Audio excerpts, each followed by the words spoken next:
धार्मिक पौराणिक कथा के अनुसार चित्रभानु नामक एक शिकारी था। जानवरों की हत्या करके वह अपने परिवार को पालता था। वह एक साहूकार का कर्जदार था, लेकिन उसका ऋण समय पर न चुका सका। क्रोधित साहूकार ने शिकारी को शिव मठ में बंदी बना लिया। संयोग से उस दिन शिवरात्रि थी। शिकारी ध्यान मग्न होकर शिव संबंधी धार्मिक बातें सुनता रहा। चतुर्दशी को उसने शिवरात्रि व्रत की कथा भी सुनी। शाम होते ही साहूकार ने उसे अपने पास बुलाया और ऋण चुकाने के विषय में बात की। शिकारी अगले दिन सारा ऋण लौटा देने का वचन देकर बंधन से छूट गया। अपनी दिनचर्या की भांति वह जंगल में शिकार के लिए निकला, लेकिन दिन भर बंदी गृह में रहने के कारण भूख प्यास से व्याकुल था। शिकार खोजता हुआ वह बहुत दूर निकल गया। जब अंधकार हो गया तो उसने विचार किया कि रात जंगल में ही बितानी पड़ेगी।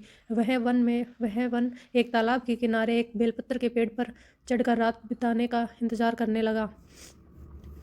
विलप वृक्ष के नीचे शिवलिंग था, जो विलप पत्रों से ढका हुआ था। शिकारी को उसका पता न चला। पड़ाव बनाते समय उसने जो टहनियाँ तोड़ी, वे संयोग से शिवलिंग पर गिरती चली गई। इस प्रकार दिन भर भूखे प्यासे शिकारी का व्रत भी हो गया और शिवलिंग पर बेलपत्र भी चढ़ गए। एक पहर रात्रि बीत जाने पर एक गर्भिणी हिरनी तालाब पर पानी पीने पहुंची। शिकारी ने धनुष पर तीर चढ़ाकर जो ही प्रतिज्ञा खींची, हिरनी बोली, मैं गर्भिणी हूँ, शीघ्र ही प्रसव करूंगी। तुम एक साथ 2 जीवों की हत्या करोगे, जो ठीक नहीं है। मैं बच्चे को जन्म देकर शीघ्र ही तुम्हारे समक्ष प्रस्तुत हो जाऊंगी, तब मार लेना। शिकारी ने प्रतिज्ञा ढीली कर दी और हिरनी जंगली झाड़ियों में लुप्त हो गई। प्रतिज्ञा चढ़ाने तथा ढीली करने के वक्त कुछ बेलपत्र अनायास ही टूटकर शिवलिंग पर गिर गए। इस प्रकार उसने अनजाने में ही प्रथम पहर का पूजन भी संपन्न हो गया। कुछ ही देर बाद एक हिरनी उधर से निकली। शिकारी की प्रसन्नता का ठिकाना न रहा। सभी पाने पर उसने धनुष पर बाण चढ़ाया।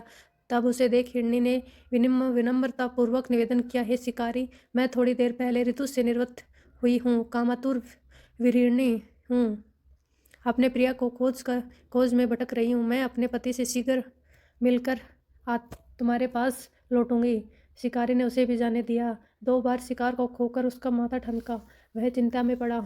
यात्री का आखिरी पैर बीत रहा था। इस बार भी धनुष से लगकर कुछ बेलपत्र शिवलिंग पर जा गिरे तथा दूसरे प्रहर की पूजा भी संपन्न हुई। तभी एक अन्य हिरनी अपने बच्चों के साथ उधर से निकली। शिकारी के लिए यह आखिरी अवसर था। उसने धनुष पर तीर चढ़ाने में देर नहीं लगाई। वह तीर छोड़ने ही वाला था कि हिरनी बोली, हे शिकारी, मैं इन बच्चों को इनके पिता के हवाले करके लौट आऊंगी। इस समय मुझे मत मारो। शिकारी हंसा और बोला, सामने आए शिकार को छोड़ दूं? मैं ऐसा मूर्ख नहीं। इससे पहले मैं 2 बार अपना शिकार खो चुका हूँ। मेरे बच्चे भूख प्यास से व्यग्र हो रहे होंगे। उत्तर में हिरनी ने कहा, जैसे तुम्हें अपने बच्चों की ममता सता रही है, ठीक वैसे ही मुझे भी। हे शिकारी, मेरा विश्वास करो, मैं इन्हें इनके पिता के पास छोड़कर तुरंत लौटने की प्रतिज्ञा करती हूँ। हिरनी का दुख भरा स्वर सुनकर शिकारी को उस पर दया आ गई। उसने उस हिरनी को भी जाने दिया। शिकार के अभाव में तथा भूख प्यास से व्याकुल शिकारी अनजाने में ही बेल वृक्ष पर बैठा बेलपत्र तोड़ तोड़ कर नीचे फेंकता जा रहा था।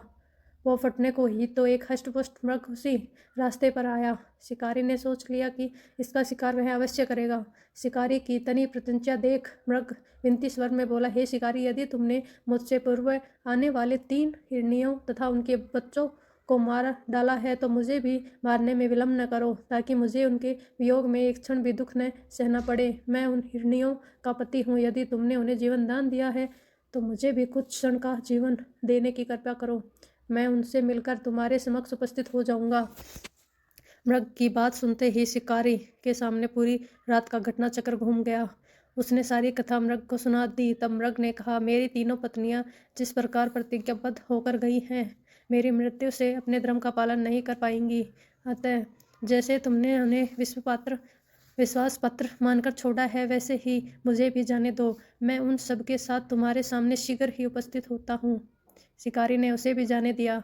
इस प्रकार प्रातः हो गई। उपवास, रात्रि जागरण तथा शिवलिंग पर बेलपत्र चढ़ने से अनजाने में ही शिवरात्रि की पूजा पूर्ण हो गई। पर अनजाने में ही की हुई पूजा का परिणाम उसे तत्काल मिला। शिकारी का हिंसक हृदय निर्मल हो गया।